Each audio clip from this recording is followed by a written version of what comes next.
नमस्कार मंडळी. अभिनेत्री प्रिया मराठे हिच्या निधनाने संपूर्ण मराठी सिनेसृष्टी शोकाकुळ झाली. तिचा पती शंतनू मोघे यांच्यावर दुःखाचा डोंगर कोसळला. प्रियाच्या शेवटच्या दिवसात शंतनूने प्रियाला साथ दिली.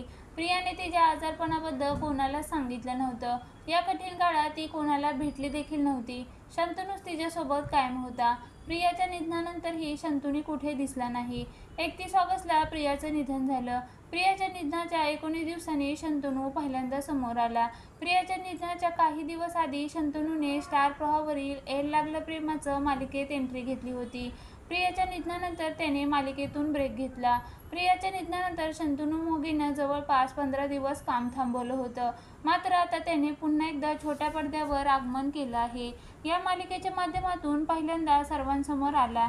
येड लागलं प्रेमाचं या मालिकेत शंतनूने एंट्री केल्यानंतर प्रियाने त्याचा पहिला एपिसोड पाहिला होता. त्यानंतर दुसऱ्या दिवशी सकाळी प्रियाने या जगाचा निरोप घेतला.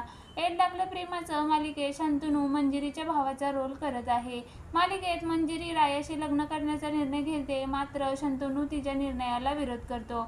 या नव्या ट्विस्टमुळे मालिका आणखीनच रंजक बनली आहे. प्रेक्षकांनी शंतनूला पुन्हा स्क्रीनवर पाहून आनंद व्यक्त केला आहे.